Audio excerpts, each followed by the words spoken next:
Good morning, folks. Coach Simmons here.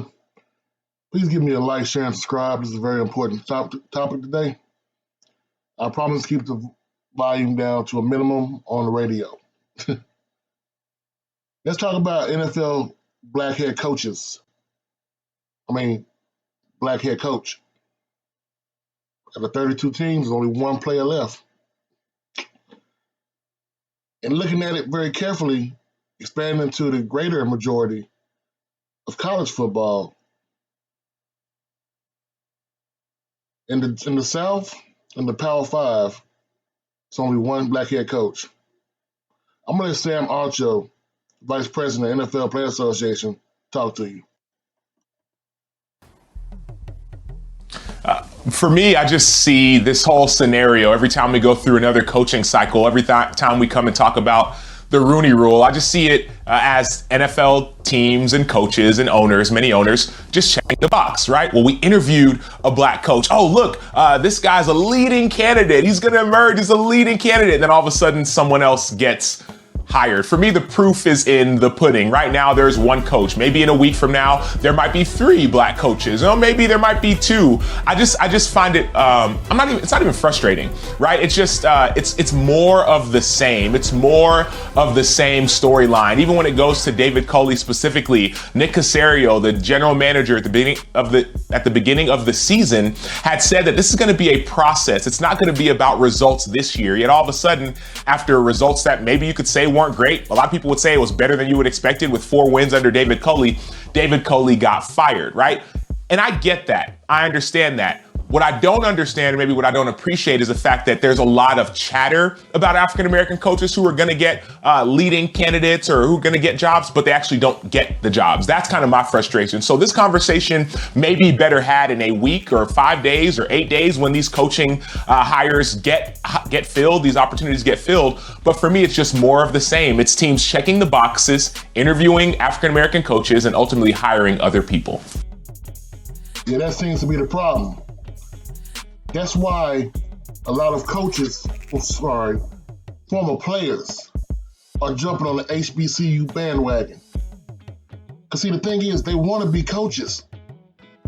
But the problem with being a coach, first they want you to do is be a figurehead.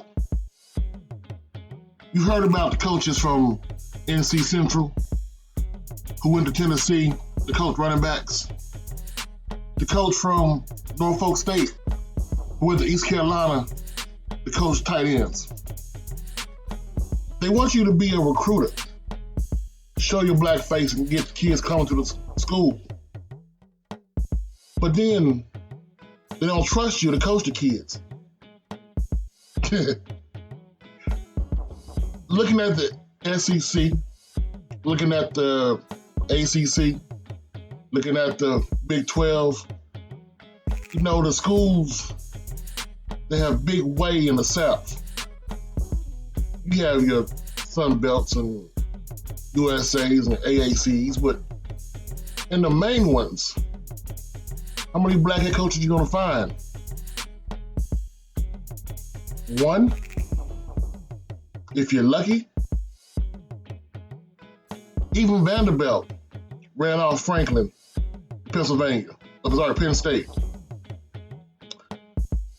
Black coaches are only hired when there's a great mess to clean up, because they can blame them on the mess. I don't care if I get 40 million dislikes in this video. This got to be said. The only reason why they'll even entertain interviewing a black head coach is to say, hey, we gave him a chance. He just wasn't good enough. How's that playing out right now with Florida State? I'll wait. Just to use a black coach to say, hey, we might possibly get this person here. Will you come to the school?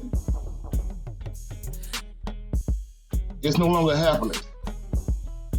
The black coaches have figured out something.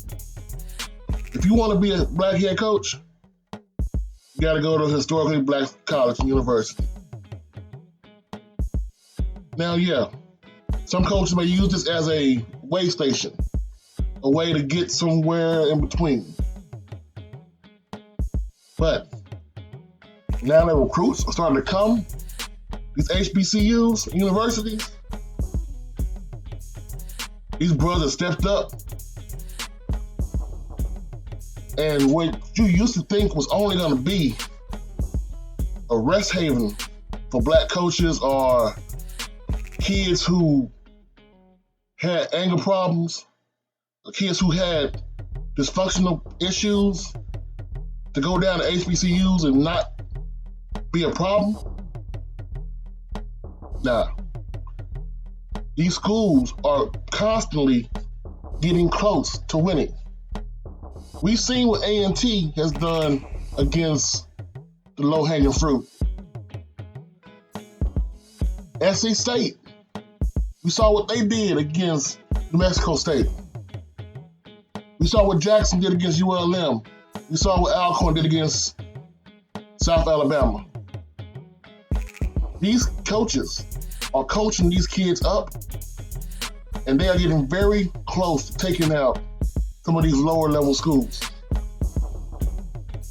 Once they start doing that, and they keep getting the recruits in, I don't think it's going to be a problem about can we have them coach our running backs. The problem is going to be is we got to fight them to get a running back. You know, Larry Scott turned down an offer from Alabama Crimson Tide to be a running backs coach because he knew what he had. What you gonna do when the kid is not flipping from your school to HBCU? You gotta flip from HBCU to your school. Coach Simmons, I'm out.